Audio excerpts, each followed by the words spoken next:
Queridos, nós vamos já dar início à exposição da palavra de Deus nesta noite, como é o objetivo deste culto nesta noite é a exposição da palavra de Deus. Então nós queremos já dar início a esta parte do nosso culto. Eu quero já desde agora justificar a ausência do pastor Messias. Pastor Messias precisou atender a um evento em Boston, promovido pela Unimad, e ele viajou, eu acho que, se não foi ontem, foi hoje, mas já tem planos de retornar no domingo para estar com a gente aqui no culto no domingo, tá? Então ele, não sei se ele vai estar assistindo, não sei qual é o fuso horário ali de Boston, mas por isso que ele não vai estar conosco aqui. E aí ele pediu para que eu trouxesse nesta noite a palavra para os irmãos. E nós estamos nesta empreitada de estudarmos as doutrinas da Bíblia, ou as doutrinas fundamentais da nossa fé. E hoje eu queria falar sobre a doutrina do arrependimento. A doutrina do arrependimento. Eu vou esperar. É água de coco, irmão? É quase, né? Tá. Eu acho que para o pastor Josué trouxeram água de coco e eu queria a mesma coisa. Nós vamos falar sobre a doutrina do arrependimento. A doutrina do arrependimento. E eu quero convidar você para ler o texto de Lucas capítulo 13, versículos de 1 a 5. Lucas capítulo 13, versículos de 1 a 5. Nós vamos ler este texto da palavra de Deus e vamos usar ele como base para falarmos sobre a doutrina do arrependimento. Todos encontraram o texto de Lucas 13, de 1 a 5? Digam amém. Amém. Então eu vou ler na minha Bíblia, você acompanha a leitura aí na sua Bíblia, tá? E naquele mesmo tempo estavam presentes ali alguns que lhe falavam dos galileus, cujo sangue Pilatos misturara com os seus sacrifícios. E respondendo Jesus, disse-lhes: cuidais vós que esses galileus foram mais pecadores do que todos os galileus, por terem padecido tais coisas? Não, vos digo. Antes, se vos não arrependerdes, todos de igual modo perecereis. E aqueles 18 sobre os quais caiu a torre de Siloé e os matou, cuidais que foram mais culpados do que todos quantos homens habitam em Jerusalém? Não, vos digo. Antes, se vos não arrependerdes, todos de igual modo perecereis. Senhor, obrigado pela tua palavra, por mais uma vez estarmos aqui.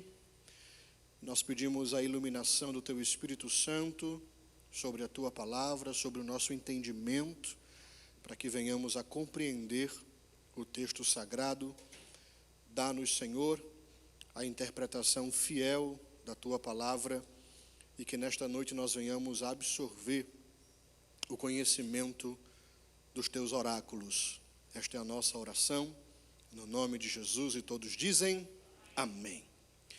Queridos, nós vamos falar hoje sobre a doutrina do arrependimento. E esta palavra arrependimento, ela merece uma atenção maior de todos nós que somos cristãos. Todas as doutrinas dentro da nossa fé cristã, elas são importantes. Mas existem algumas doutrinas que merecem a nossa atenção, ou merecem uma atenção de forma mais detalhada. E a doutrina do arrependimento é uma dessas doutrinas. Especialmente porque o verdadeiro ensino sobre o arrependimento está cada vez mais escasso dentro das igrejas, dentro do meio evangélico. E a impressão que nós temos quando ouvimos alguns pregadores pregarem, alguns pastores pregarem, é que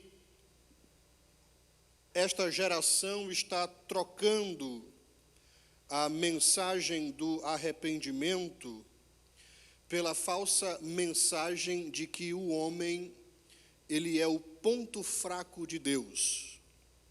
Acredite ou não, eu ouvi alguém ensinar que o homem era o ponto fraco de Deus, no sentido de que o homem, ou que Deus, ele faz qualquer coisa, inclusive até mesmo tolerar alguns pecados, porque o homem é como se fosse a criptonita de Deus.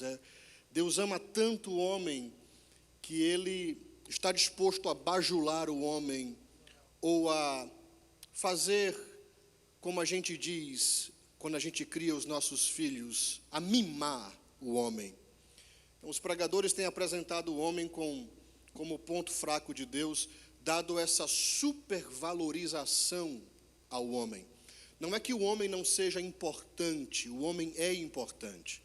Até mesmo porque a Bíblia diz que Deus amou o mundo de tal maneira que deu o seu Filho unigênito, para que todo aquele que nele crê não pereça, mas tenha a vida eterna. O mundo, em João 3,16, é a humanidade. Então, o homem é importante. O que eu condeno e o que eu prego contra é a supervalorização do homem. É você supervalorizar o homem, é você exaltar o homem e dar ao homem um valor muito maior do que o valor que realmente ele tem. E essa tem sido a marca das mensagens que nós temos ouvido em alguns púlpitos. Jesus, ele nunca ensinou isso aos seus apóstolos, nunca ensinou isso nas suas pregações, nunca ensinou isso aos seus seguidores. No século XX é deselegante o termo arrependimento. A mensagem que convida o homem a arrepender-se dos seus pecados não atrai multidões, não chama a atenção de muitas pessoas, porque é uma mensagem de confronto. E as pessoas hoje em dia estão vindo à igreja não para serem confrontadas de seus pecados, mas para se sentirem bem.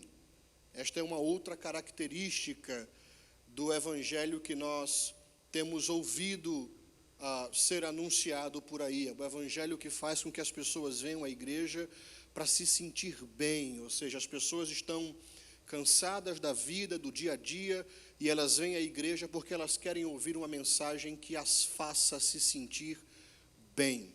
Ninguém quer chegar na igreja e ser confrontado, e ter o seu comportamento confrontado, e ter as suas atitudes confrontadas, e moldar os seus pensamentos de acordo com o que a Bíblia realmente diz que é correto. Então, essa mensagem de arrependimento, ela confronta, e porque ela confronta, ela não atrai muitas pessoas, ela não atrai muita gente. A tendência é, das igrejas que realmente pregam a doutrina do arrependimento, é de que essas igrejas, às vezes, têm um número pequeno de congregados, porque as pessoas não gostam de serem confrontadas, não gostam de serem confrontadas. Aqui em Lucas capítulo 13, versículos 3 e versículo 5, o próprio Jesus, ele pronunciou as seguintes palavras, ele disse: se vos não arrependerdes, todos de igual modo perecereis. Se não vos arrependerdes, todos de igual modo perecereis. O problema da falta da doutrina do arrependimento nas igrejas é que quando a igreja ela deixa de pregar e ensinar sobre o arrependimento, ela gera um tipo de crente que não produz realmente frutos que coincidem com a sua declaração de fé. São crentes nominais, pessoas que entregaram-se a Cristo, que se dizem cristãs, mas que nunca verdadeiramente se arrependeram dos seus pecados. E porque nunca se arrependeram dos seus pecados, não produzem frutos e se tornam infrutíferos dentro da igreja. Então, a omissão desse ensino traz um prejuízo muito grande para o reino de Deus. Aqui em Lucas capítulo 13, versículos de 1 a 5, eu vou dar uma breve explicação do texto. Jesus ele estava em Jerusalém e chegaram-se algumas pessoas a Jesus perguntando a respeito de duas tragédias que haviam acontecido naqueles dias. Alguns galileus haviam sido martirizados por Pilatos, e o texto vai dizer que também em uma outra região uma torre havia caído sobre 18 homens. E Jesus, o texto chama de Torre de Siloé. Houve um desabamento dessa torre, matou 18 pessoas, e naquele mesmo tempo Pilatos havia matado alguns galileus e havia lançado o sangue desses galileus juntamente com o sangue dos sacrifícios. E estavam comentando com Jesus a respeito deste acontecimento, e Jesus diz para aquelas pessoas que estavam comentando sobre esses últimos acontecimentos, que se eles não se arrependessem, eles também pereceriam, porque a ideia era que aqueles homens que morreram decorrente da tragédia da Torre de Siloé eram mais pecadores do que os outros, por isso que tal tragédia sobreveio sobre eles. Essa era a ideia que eles tinham. E Jesus diz que não, Jesus diz que se não se arrependessem, aqueles homens também pereceriam, eles também padeceriam. Então, a ideia errada de que aqueles acontecimentos eram resultados da falta de arrependimento, Jesus combate no texto. Jesus diz: todos vocês têm a necessidade de se arrependerem. E ele diz aí nos versículos de número 3 e versículo 5, se não vos arrependerdes, todos de igual modo perecereis. Se não vos arrependerdes, todos de igual modo perecereis. A doutrina do arrependimento, ela enfraqueceu durante o período da Idade Média. Na Idade Média, a Igreja Católica Apostólica Romana começou a promulgar algumas doutrinas, e essas doutrinas que foram promulgadas pela Igreja Católica terminaram enfraquecendo a doutrina do arrependimento, como, por exemplo, a falsa doutrina da confissão auricular. Quem já foi católico praticante aqui sabe muito bem do que eu estou falando. A Igreja Católica ensinava que o pecador, o católico praticante, ele poderia confessar o seu pecado ao Papa ou ao sacerdote, não é?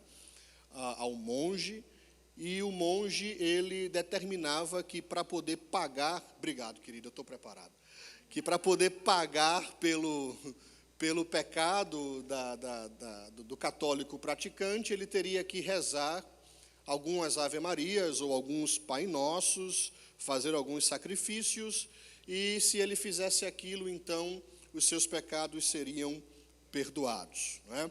A outra doutrina que a Igreja Católica ensinava durante a Idade Média era a doutrina da extrema unção na morte, ou seja, o católico praticante, na hora da morte, ele tinha direito à extrema unção, que também era aplicada pelo padre, pelo sacerdote ou pelo monge.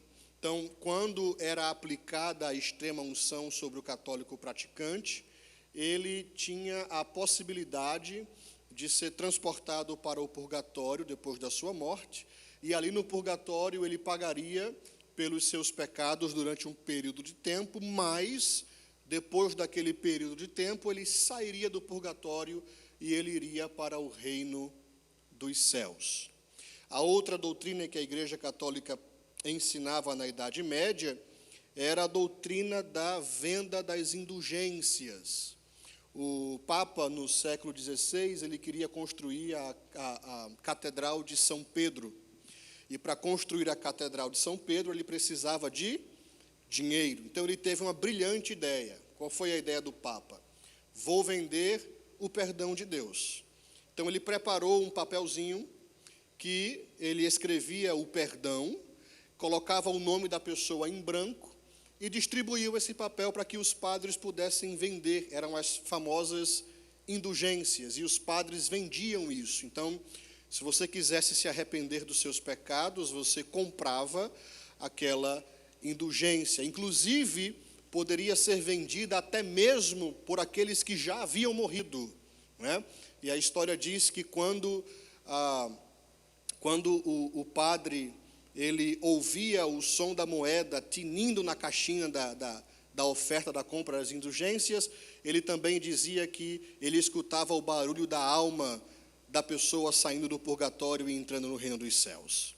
Então, tudo isso foi ensinado pela Igreja Católica e isso enfraqueceu a doutrina do arrependimento, porque essas doutrinas davam uma opção para a pessoa de não se arrepender dos seus pecados enquanto estivesse aqui.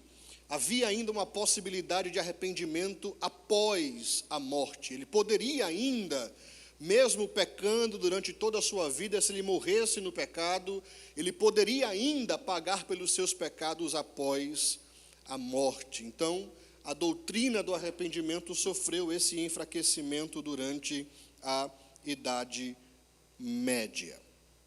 A Idade Média. Nós vemos que nas Escrituras Sagradas, essa doutrina, a doutrina do arrependimento, ela é necessária, ela sempre foi necessária. João Batista anunciou esta mensagem em Mateus capítulo 3, versículo 2, você pode abrir o texto comigo. Mateus capítulo 3, versículo 2, nós temos a aparição de João Batista no cenário da história, e logo de cara nós temos a mensagem que João Batista anunciava. E ele diz o seguinte, Mateus capítulo 3, versículo 2, naqueles dias apareceu João Batista pregando no deserto da Judeia e dizia, Jesus te ama, você é importante para Deus. Deus, ele vai dar todos os teus sonhos, realizar todos os teus projetos. Não era isso que João Batista pregava, né? Não, desculpa, é que eu me confundi. Pregando no deserto da Judeia e dizia o quê? Arrependei-vos, porque está próximo o reino dos céus. Então, João Batista logo de cara apareceu no cenário da história, trazendo esta mensagem, arrependei-vos. Jesus em seguida aparece e Jesus ele copia a mesma mensagem de João Batista. Mateus capítulo 4, versículo 17, vamos ler o texto?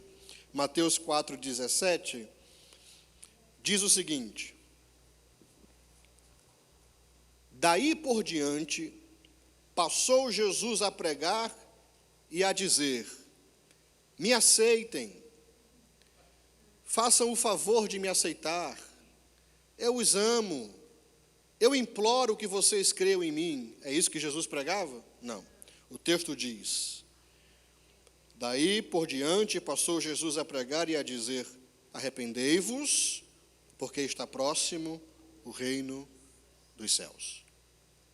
Então esta mensagem de arrependimento era a mensagem pregada por João Batista, era a mensagem pregada pelo Salvador, e era a mensagem que Jesus esperava que os seus apóstolos anunciassem também.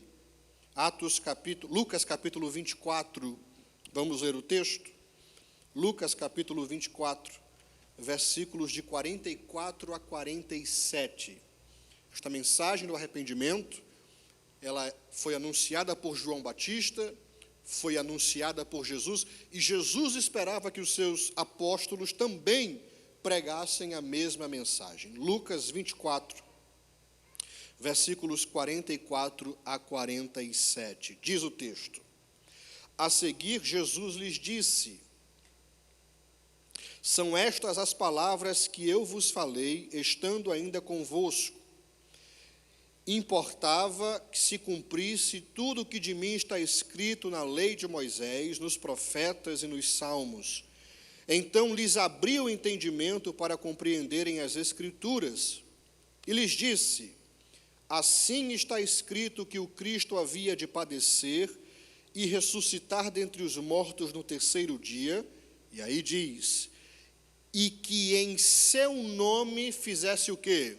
Se pregasse arrependimento para a remissão de pecados a todas as nações, começando de Jerusalém.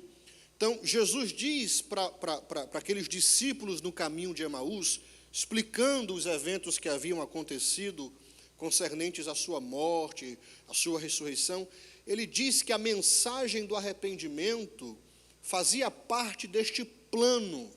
Ele tinha este plano de que os seus discípulos anunciassem esta mensagem do arrependimento, começando em Jerusalém, e que fosse espalhada a todas as demais nações. Atos capítulo 17, versículo 30. Vamos ler o texto? Atos 17, 30. Nós temos aqui o apóstolo Paulo em Atenas, no seu discurso no Areópago, não é, com os filósofos epicureus e estoicos. Paulo diz o seguinte no versículo 30 de Atos 17: mas Deus, não tendo em conta os tempos da ignorância, olha a pregação de Paulo, anuncia agora a todos os homens em todo lugar que o quê? Que se arrependam. Que se arrependam. Então nós temos João Batista anunciando a mensagem do arrependimento, Jesus anunciando a mensagem do arrependimento, Jesus explicando aos discípulos no caminho de Emaús que esperava que os seus discípulos pregassem sobre o arrependimento, e o apóstolo Paulo pregando no Areópago, dizendo que Deus anuncia agora a todos os homens em todo lugar que eles se arrependam. Então percebam que em nenhum momento aqui nós temos o ensino de que a igreja tem que pregar a mensagem da autoajuda e da autoestima. Não existe. A mensagem bíblica é a mensagem do arrependimento, a necessidade do homem arrepender-se dos seus pecados. A necessidade do homem arrepender-se dos seus pecados. Tá? O processo de arrependimento, ele tem alguns elementos, e eu queria falar sobre esses elementos do processo de arrependimento aqui nesses minutos. Abra sua Bíblia comigo na primeira carta de Paulo aos Tessalonicenses. Primeira carta de Paulo aos Tessalonicenses, capítulo de número 1, versículo de número 19. Os elementos do arrependimento. Primeiro aos Tessalonicenses, capítulo 1. Não tem capítulo 1? Tem capítulo 1, mas não tem versículo 19. Tá. Então deixa eu ver aqui qual é o versículo aqui, tá? Capítulo 1, versículo 9, desculpa. É quase, errei por 10, mas está dentro, tá? Capítulo 1, versículo 9. Paulo escrevendo àqueles irmãos que viviam em Tessalônica, ele diz o seguinte. Vamos ler do versículo 8 e versículo 9, tá? Um versículo antes. Ele diz: porque por vós soou a palavra do Senhor não somente na Macedônia e Acaia, mas também em todos os lugares. A vossa fé para com Deus se espalhou de tal maneira que já dela não temos necessidade de falar coisa alguma. porque eles mesmos anunciam de nós qual a entrada que tivemos para convosco, e como dos ídolos vos convertestes a Deus para servir ao Deus vivo e verdadeiro. Aqui no versículo 9 nós temos os 3 elementos essenciais do processo de arrependimento. Os 3 elementos essenciais do processo de arrependimento. A palavra arrependimento no grego é metanoia, que significa mudança de mente.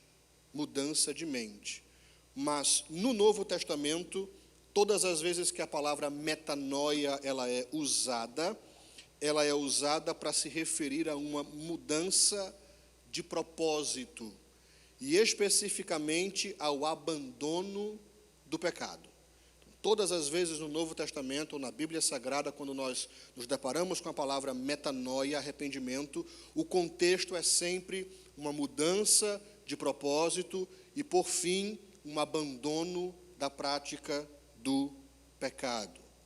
Arrependimento não é remorso e não é tristeza, apesar de que o remorso e a tristeza estão presentes no processo do arrependimento. O arrependimento bíblico, ele envolve uma mudança de entendimento que é refletida no comportamento.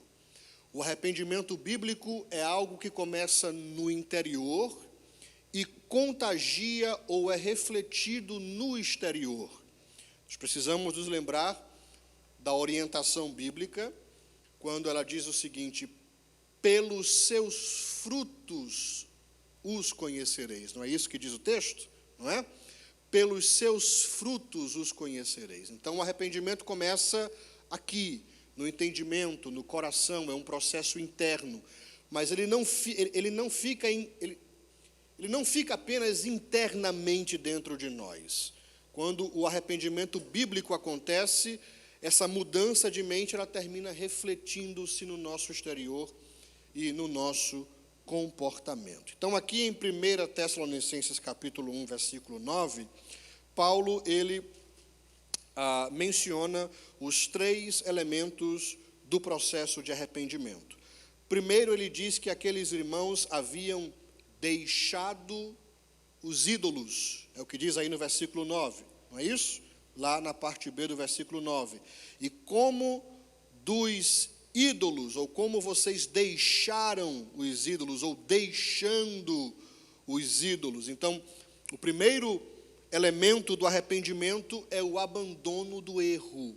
Abandono do erro. O primeiro elemento do arrependimento é o abandono do erro. Não basta apenas o homem reconhecer o seu pecado. Se faz necessário que este homem que reconhece o seu pecado, ele deixe o seu pecado, ele abandone o seu pecado. O texto de Provérbios 28:13 é claro quando diz que o que encobre as suas transgressões jamais prosperará, mas o que confessa e deixa alcança misericórdia. Então, não basta apenas você reconhecer o seu pecado e confessar o seu pecado. É necessário que você reconheça, confesse e que você deixe, que você abandone a prática do pecado, como aqueles irmãos de Tessalônica fizeram, deixando os ídolos. Provavelmente eles adoravam a outros deuses, outros ídolos, provenientes da cultura grega, mas quando tiveram um encontro com Jesus, eles deixaram a prática da idolatria. Então, o primeiro elemento no processo de arrependimento é o abandono do erro. O abandono do erro. E isso está ensinado em toda a Escritura, tanto no Antigo Testamento quanto no Novo Testamento. Ezequiel, capítulo 14, versículo 6. Vamos ler o texto. Ezequiel, capítulo 14, versículo 6. profeta Ezequiel profetizando, sendo usado por Deus, no capítulo 14, versículo 6, ele diz ao povo de Israel o seguinte: portanto, dize à casa de Israel, assim diz o Senhor Deus, convertei-vos e apartai-vos dos vossos ídolos e dai as costas a todas as vossas abominações. Olha só a instrução de Deus para o povo. Convertam-se a mim e apartem-se dos vossos ídolos, ou seja, deixem os vossos ídolos, deem as costas às vossas abominações. Aqui está, bem enfaticamente o elemento do abandono do erro. Deus diz ao povo: deixem os seus ídolos de lado, deem as costas, mudem de rota, arrependam-se. No primeiro livro de Samuel, capítulo 7, versículo 3, 1 Samuel, capítulo 7, versículo 3, Samuel diz o seguinte à casa de Israel. Ele diz: se com todo o vosso coração vos converterdes ao Senhor, tirai dentre vós os deuses estranhos e os astarotes, e preparai o vosso coração ao Senhor, e servi a Ele só, e vos livrará da mão dos filisteus.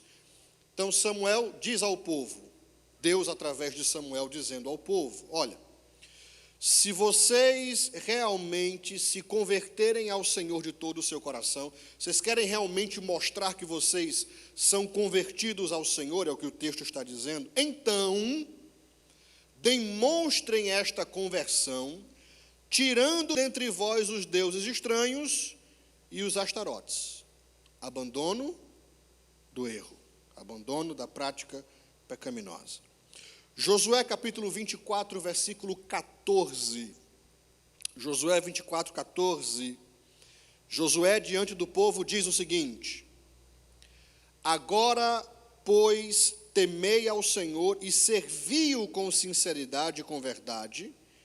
E aqui vem o abandono do erro. E deitai fora os deuses aos quais serviram vossos pais da além do rio e no Egito, e servi ao Senhor. Então Josué diz ao povo: joguem fora esses ídolos. Se vocês realmente vão se converter ao Senhor, então abandonem a prática pecaminosa. Joguem fora os seus ídolos. Isaías, capítulo 55, versículo 7. Deus deixa bem claro nesse texto a necessidade do abandono do erro, quando ele diz o seguinte, Isaías 55, 7. Deus diz: deixe o ímpio o seu caminho, e o homem maligno os seus pensamentos, e se converta ao Senhor, que se compadecerá dele. Torne para o nosso Deus, porque Ele é grandioso em perdoar. Lindo esse texto, não é? Então Deus diz: deixe o ímpio o seu caminho, e o homem maligno os seus pensamentos, e se converta ao Senhor. Então aqui está, mais uma vez, o abandono do erro associado à conversão. Então percebam que para Deus não vale apenas a confissão nominal, a profissão de fé, ela tem que vir acompanhada de algo mais. Ela tem que vir acompanhada por uma mudança de comportamento. Então não basta apenas eu dizer eu sou cristão, se eu não abandono as minhas práticas pecaminosas. É um conflito.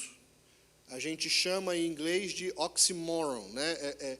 É um paradoxo você dizer que é cristão, mas ao mesmo tempo você não abandonar suas práticas pecaminosas.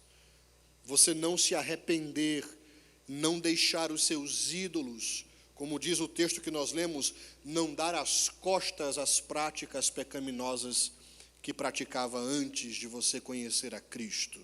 Então, nós temos aqui em todos esses textos o elemento do abandono do erro bem claro. Não basta apenas você dizer que é. O que vai evidenciar que você realmente é, não é o que você diz, é o que você produz. O que vai evidenciar que você realmente teve um encontro verdadeiro com Cristo e que você foi convertido de verdade, não é a quantidade de línguas que você fala, nem a quantidade de profecias que você entrega, nem a quantidade de sonhos que você acerta e interpreta. O que vai evidenciar esse encontro com Cristo é uma mudança no seu comportamento, é o abandono da prática do pecado.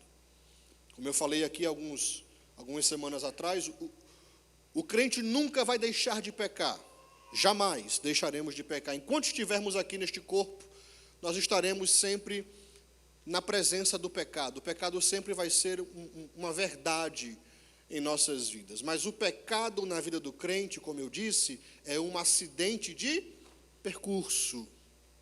Não é uma prática, é um acidente de percurso. Eu já dei esse exemplo aqui. Você faz a viagem Dallas, Flórida, de carro, dá 1.200 quilômetros, mais ou menos, sabe o quê? Milhas, né? Dá 16 horas, 15 horas, mais ou menos isso, né? Então, se você disser para mim, pastor, eu fiz uma viagem Dallas, Flórida, e o pneu do meu carro furou uma vez, eu vou dizer, ok, tá bom, tá no limite, né? 1.200 quilômetros, o pneu furar uma vez, dá até para a gente acreditar. A gente até se prepara para isso, quando a gente pega o carro, olha para ver se tem um step e tal, sempre tem a possibilidade. Agora, se você me disser que você fez uma viagem Dallas, Flórida, e o seu pneu furou 8 vezes, eu vou pedir para você levar esse carro no Templo de Salomão, porque tem que fazer uma campanha muito forte, porque esse carro está amaldiçoado, esse negócio aí, irmão. Tá?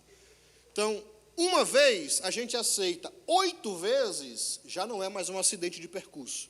Então, o pecado na vida do crente é um acidente de percurso. Pode ser que aconteça. Sempre existe a possibilidade de acontecer. O crente sempre vai ter a possibilidade de adulterar. O crente sempre vai ter a possibilidade de fornicar. Não estou dizendo que ele deve fazer. Estou dizendo que existe a possibilidade, porque ele está em um corpo carnal. Ele pode ser tentado, ele pode cair na tentação. Mas ele nunca, jamais vai viver na prática de tais pecados. Porque quando ele encontrou a Cristo, ele se arrependeu, ele entendeu que com o arrependimento vem o abandono da prática do pecado, vem o abandono do erro. Se vocês me entendem, digam amém. Segundo elemento no processo de arrependimento, o texto de 1 Tessalonicenses capítulo 1, versículo 9, diz aí que aqueles crentes, além de deixarem os ídolos, eles se converteram a Deus. E vos convertestes a Deus, é o que diz o texto aí de 1 Tessalonicenses capítulo 1, versículo 9. E o segundo elemento no processo de arrependimento, está óbvio, né, que é o voltar-se a Deus. Então, primeiro, eu abandono a prática do pecado e eu me volto para Deus, eu me volto para Deus. E esse voltar-se a Deus, ele inclui a demonstração de tristeza pelo pecado cometido. Ou seja, quando eu me arrependo de verdade, eu abandono a prática do pecado, eu me volto a Deus, e eu me volto a Deus com tristeza pelo pecado que eu cometi. Eu não me entristeço porque o pecado foi descoberto. Eu me entristeço porque eu feri a santidade de Deus. Que tem irmão que se entristece porque descobriu o pecado. Não, descobriu. Nossa, tantos anos eu aí fazendo, ninguém agora descobriu, não vou poder fazer mais. Né? Então, eu me entristeço. Esse voltar-se a Deus, ele traz em si a demonstração de tristeza pelo pecado cometido. Eu falei aqui que a tristeza em si, ela não é arrependimento, mas ela faz parte do processo de arrependimento genuíno e de volta a Deus. E a maior prova disso, na Bíblia, eu acho, nós temos no Salmo de número 51. Quando Davi, ele escreve o Salmo 51, e você lê o Salmo 51, eu não sei vocês, mas eu sinto nas palavras de Davi a tristeza do seu coração pelo pecado que ele havia cometido diante de Deus.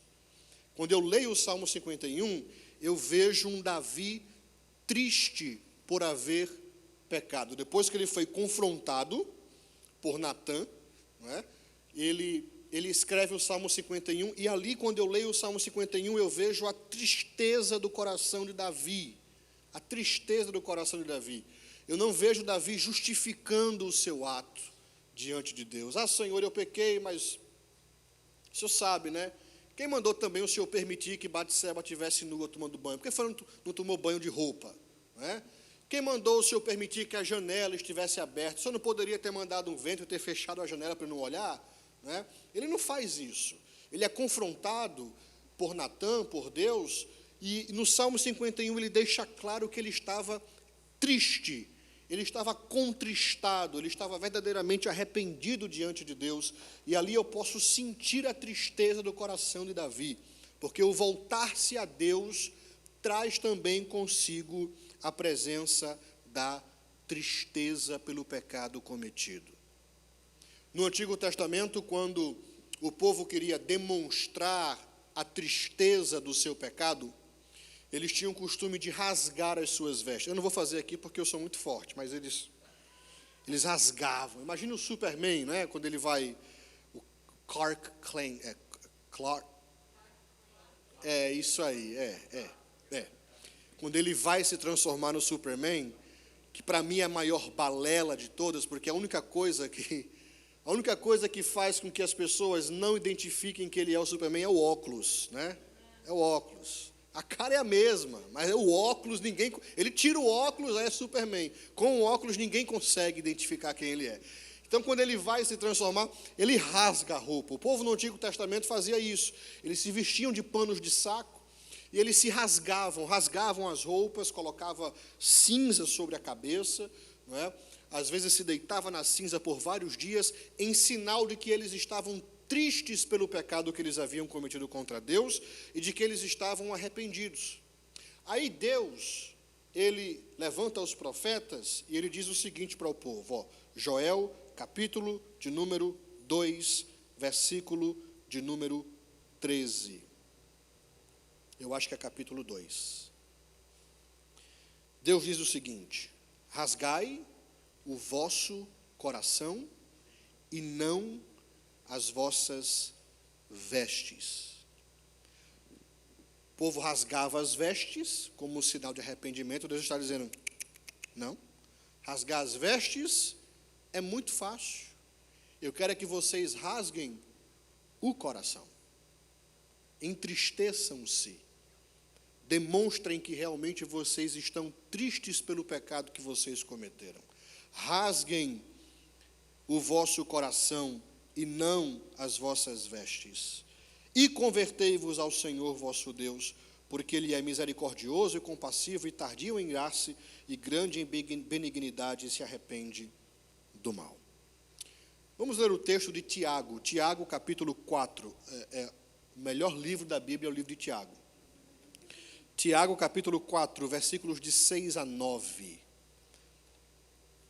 Nós estamos falando sobre o segundo elemento do arrependimento, que é voltar-se a Deus, com a presença da tristeza pelo pecado cometido. Olha o que Tiago diz em Tiago, capítulo 4, versículos de 6 a 9. Ele escreve e diz: antes, ele, Deus, dá maior graça.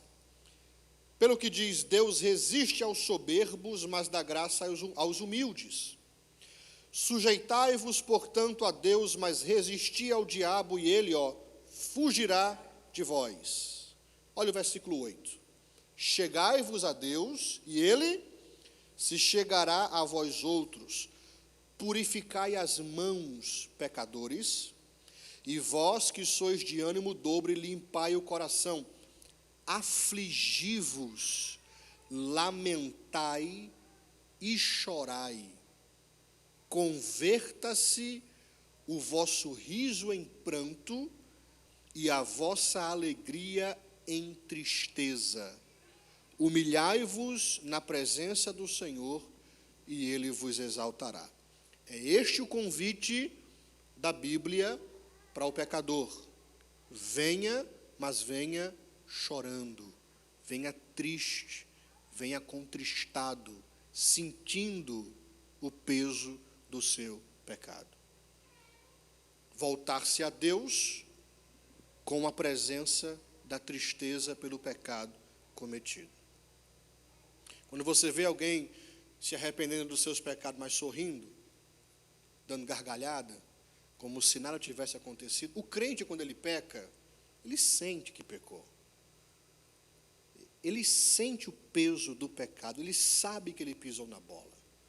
A consciência dele pesa. Ele sabe que ele pisou na bola. Ele demonstra essa tristeza porque ele quebrou a lei de Deus, porque ele quebrou os mandamentos de Deus. João diz que é impossível alguém que realmente conhece a Cristo, que conhece a luz, viver na prática do pecado, se apresentar diante de Deus todas as vezes como se nada tivesse acontecido e continuar pecando. A Bíblia diz que isso não existe, não pode acontecer.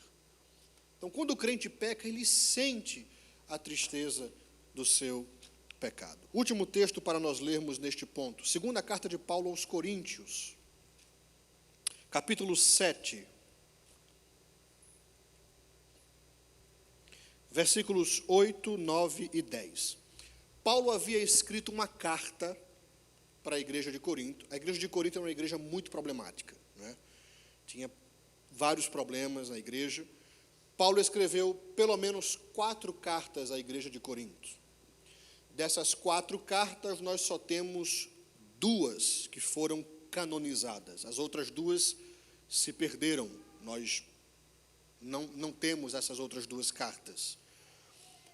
Então, a primeira carta de Corinto, a primeira carta aos irmãos de Corinto que nós temos, na realidade, foi a segunda carta que Paulo escreveu, né?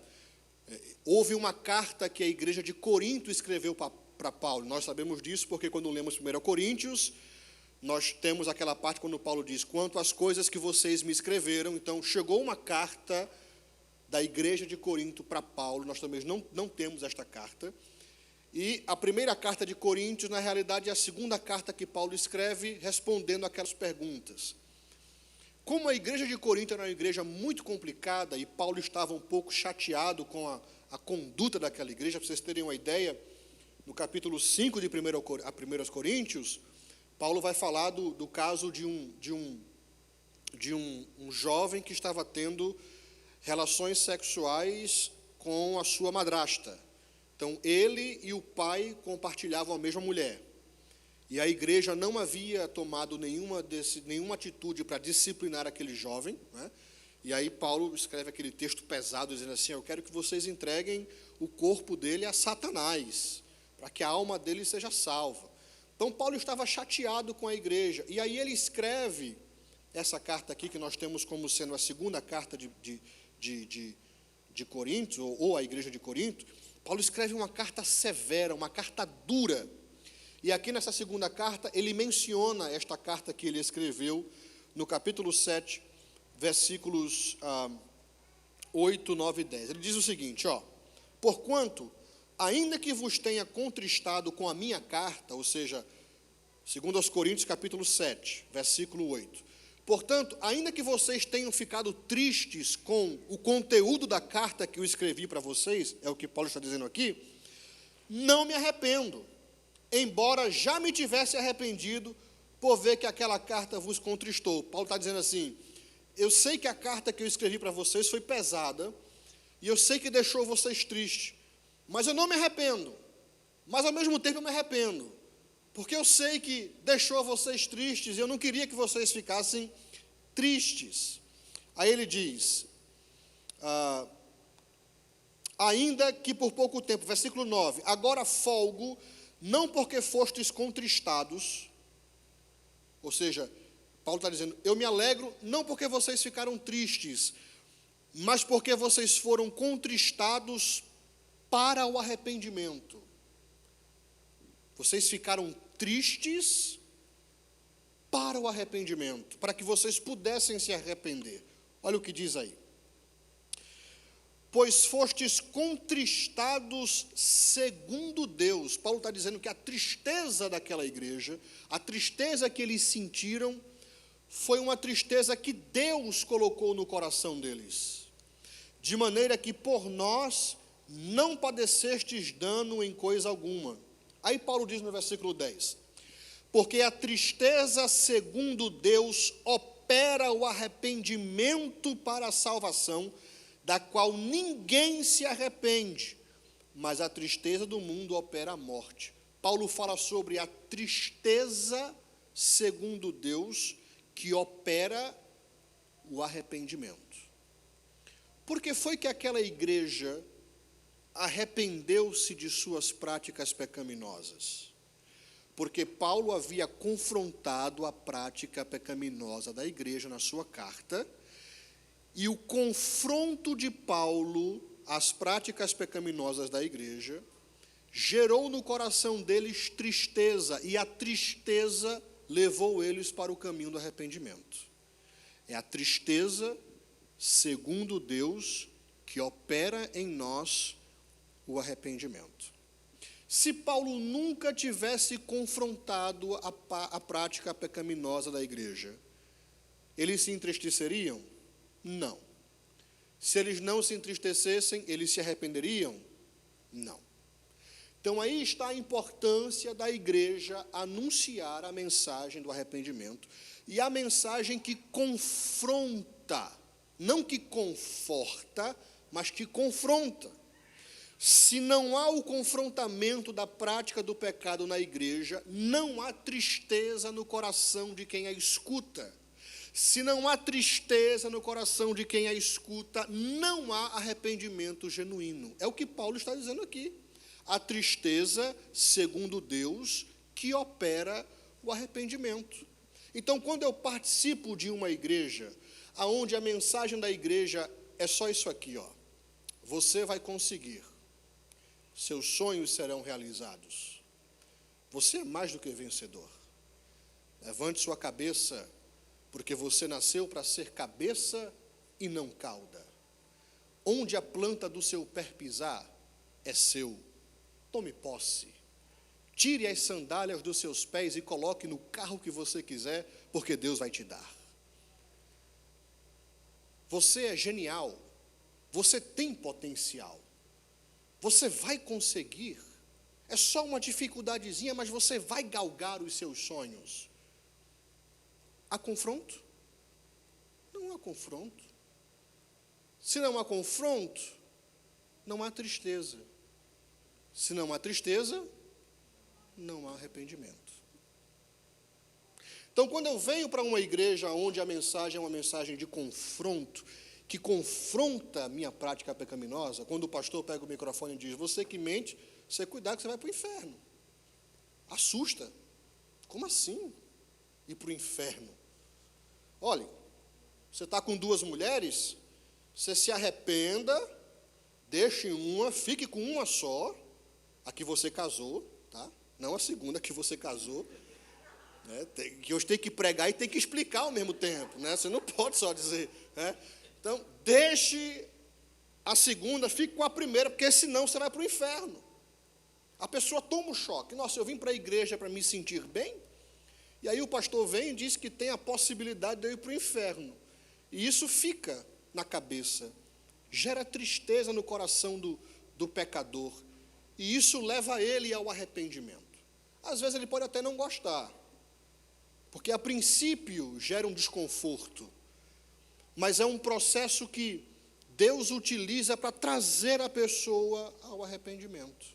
Então, se a igreja omite a mensagem de confronto, a mensagem contra o pecado, se a igreja só prega o evangelho diluído em água, o mamãozinho com açúcar, as profetadas e as profecias, as bênçãos, as caixinhas de promessa, não há tristeza. Se não há tristeza, não há arrependimento.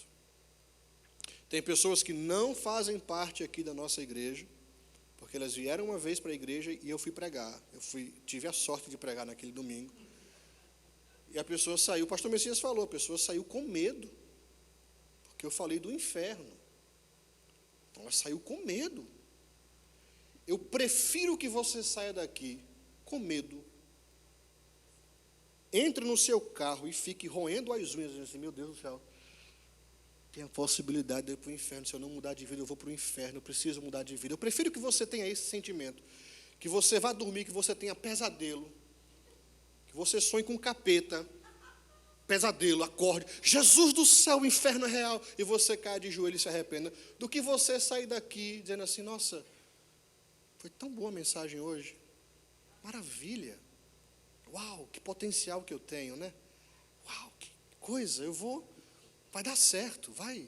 Não, vai, afinal de contas eu sou o centro do universo, eu sou a bala que matou Kennedy, eu sou a última bolacha do pacote, eu sou o ponto fraco de Deus. Deus vai fazer tudo por mim, porque Ele me ama tanto e Deus faz tudo por mim, Deus existe por mim, Deus, nossa, essa mensagem para mim ela é perigosa. Então Paulo ele fala sobre a tristeza que produz o arrependimento. O último ponto para a gente fechar no processo de arrependimento, então nós falamos sobre o abandono do erro. Paulo diz aí em 1 Tessalonicenses, deixando os ídolos. Falamos sobre voltar-se a Deus. Ele fala aí no capítulo 1, versículo 9, que os tessalonicenses se converteram a Deus. E em terceiro lugar, ele diz que os tessalonicenses fizeram aquilo para servirem ao Deus vivo e verdadeiro. Então, o último elemento no processo de arrependimento é o servir a Deus. Então, eu reconheço os meus pecados, eu abandono a minha prática pecaminosa, eu demonstro tristeza, constrição, remorso, eu venho chorando a Deus com lágrimas, pedindo a Deus perdão pelos meus pecados e pedindo que Ele me aceite novamente. E depois, eu me volto para servir a Ele. Eu faço a vontade de Deus, eu obedeço à vontade de Deus, eu cumpro com os mandamentos de Deus. E isso finaliza o processo do arrependimento. Então nós não podemos, de maneira alguma, amar o pecado e amar a Deus. Jesus disse que nós não podemos servir a dois senhores, não podemos servir a Deus e a Mamon. No contexto, Jesus estava falando sobre dinheiro, riquezas. Nós precisamos abandonar o pecado, chorar pelo pecado, servir a Deus, fazendo a sua vontade, obedecendo os seus mandamentos, seguindo a Ele. Este é o arrependimento genuíno. Às vezes a gente vê pessoas que não se arrependeram ainda, às vezes a culpa é da igreja, pela forma como a igreja apresenta a mensagem do Evangelho, às vezes. Que a gente escuta o Evangelho sendo pregado assim, ó. Aceite Jesus. Jesus morreu na cruz por você. Por favor, aceite Jesus. Faça o favor de aceitar Jesus. Você não está vendo que Jesus está pedindo para que você aceite a Ele? Dê uma chance a Jesus. Pelo amor de Deus, uma chance para o bichinho de Jesus crucificado na cruz ali, padecendo. Dê uma chance. E aí a pessoa que está na igreja fala assim, eu nem ia aceitar Jesus hoje, mas você insistiu tanto que eu vou dar essa chance a Jesus. Jesus, olha, eu estou lhe dando a chance, eu vou lhe aceitar, mas se eu não gostar, eu saio. Então eu vou lhe aceitar. Eu não queria, eu vim aqui só por causa da feijoada que anunciaram no Facebook. Mas como o pastor ele insistiu tanto que eu aceitasse Jesus, eu vou dar essa chance a Jesus. Aí dá a chance a Jesus e nunca se arrepende. Quando nós deveríamos anunciar a mensagem do Evangelho assim, se arrependa. E talvez Deus lhe aceite. Se arrependa e talvez ainda haja tempo para você poder fazer parte da família de Deus. Buscai ao Senhor enquanto se pode achar. venha chorando, venha de cabeça baixa, venha contristado, venha sentindo os seus pecados. Arrependa-se, porque o inferno é real e é quente. E se você não se arrepender, você vai para lá. Você, sua família, sua descendência, tudo que você tem vai para lá. Arrependa-se dos seus pecados e talvez Deus ele escute a sua oração e tenha misericórdia de você. Viram a diferença das duas mensagens? Da mensagem onde você implora a pessoa para aceitar Jesus, da outra mensagem onde você diz, olha, você é pecador, você tem que se arrepender, senão você vai morrer nos seus pecados, porque é essa a mensagem bíblica. A mensagem da Bíblia é essa: se você não se arrepender, você vai morrer nos seus pecados. Pastor, o que é que eu preciso fazer para ir para o inferno? Nascer. Só isso. Mais nada. Pastor, eu dou esmola, eu faço boa caridade, eu creio em Jesus, arrependeu dos seus pecados. Não, vai para o inferno. O que é que eu preciso fazer para ir para o inferno? Nascer. Só isso. O que é que eu preciso fazer para ir para o céu? Arrependa-se, nascer, de novo, arrependa-se dos seus pecados. Deixe a sua prática pecaminosa. Não é só apenas, e me entendam no que eu vou dizer, não é só apenas crer em Jesus. A salvação é pela fé, mas é crer e submeter-se ao senhorio de Cristo. É a salvação pelo senhorio. Jesus não é somente Salvador, Ele é Salvador e Senhor. Então Ele tem uma vontade a ser cumprida. Não é somente você crer nos fatos históricos a respeito de Jesus. Porque tem muito professor de história que crê que Jesus veio ao mundo, tem muito professor de história que crê que Jesus morreu na cruz, tem até muito professor de história que crê que Jesus ressuscitou. Mas não se submeteu, ele crê, mas não se submeteu ao senhorio de Cristo, não se arrependeu, não cumpre a vontade de Cristo, não está salvo. A salvação é pela fé em Cristo Jesus, pela graça, mas você tem que se submeter à vontade desse Deus, que é santo e que exige de nós uma vida de santidade, como o texto sagrado diz, sem a qual ninguém verá a Deus. Mas pastor, eu fui pastor de uma mega igreja nos Estados Unidos. Minha igreja tinha 20 mil pessoas. Sem a santificação, sem a qual ninguém verá a Deus. Mas pastor, quando o grupo de louvor da minha igreja cantava, com as luzinhas que piscavam, parecia o arco-íris lá, tal, a gente falava em línguas, profetizava. Ninguém verá a Deus. O próprio Jesus deixou esse alerta quando Jesus disse o seguinte, naquele dia, e isso, quando eu leio, me faz estremecer. Não sei vocês, mas Jesus disse, naquele dia, muitos. Quando Jesus vem dizer que é muitos, é porque é muitos. Muitos dirão naquele dia, Senhor, Senhor, nós expulsamos demônios em teu nome. Cura de caroço, dente de ouro. Fizemos tudo isso acontecer. Levantamos paralíticos no teu nome. Senhor, eu profetizei. Eu disse que a bênção viria na vida da irmã e a bênção aconteceu. Eu disse que a irmã que estava 30 anos sem casar ia casar naquele ano, a irmã casou, eu acertei a profecia, eu fui usado por ti. Jesus vai dizer, apartai-vos de mim, porque eu não vos conheço. Vocês não tremem diante dessa possibilidade? Eu tremo. Tremo. E isso me faz sempre meditar no dever de sempre me arrepender dos meus pecados. O arrependimento é um ato contínuo na vida do cristão. Eu me arrependo todos os dias. Oro a Deus, Senhor, perdoe os meus pecados. E não é aquela oração, barrinha reza que a gente faz como a oração da comida, não é? Que a gente, às vezes, ora, agradecendo a Deus pela comida, e diz assim, Senhor, idem, porque a gente já orou ontem, né? Então a oração de hoje é a mesma de ontem. Então, Senhor, idem, é a mesma coisa, o Senhor já sabe.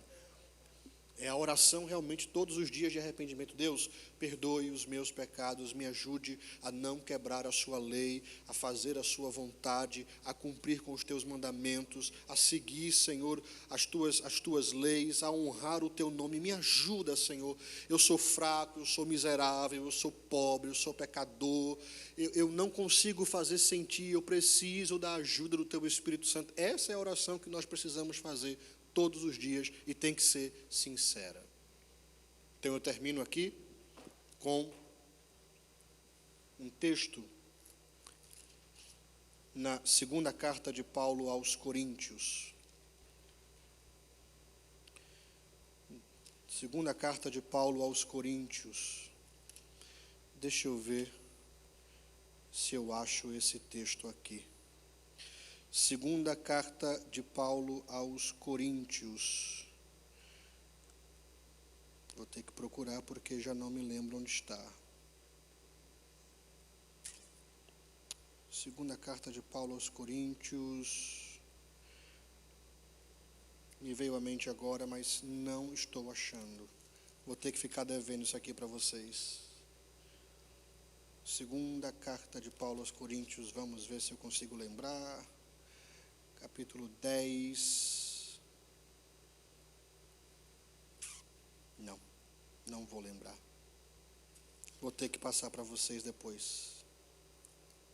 Mas é o texto onde Paulo, ele nos exorta a provar para ver se realmente nós estamos na fé, para que nós não venhamos a ser reprovados. Ele diz: provai-vos para ver se realmente estáis na fé. Eu vou achar o texto e eu vou passar para vocês aqui depois. Prometo que eu passo, tá? Então eu quero que vocês meditem nisso e que vocês possam sempre arrepender-se dos seus pecados, apresentando a Deus as vossas fraquezas. O salmista disse que Deus, ele sabe quem somos, ele lembra-se da nossa estrutura e ele sabe que nós somos pó. Eu sabia disso. 2 Coríntios capítulo 13, versículo 5. Isso aí, obrigado. Paulo diz o seguinte, ó: examinai-vos a vós mesmos, se permaneceis na fé. Provai-vos a vós mesmos.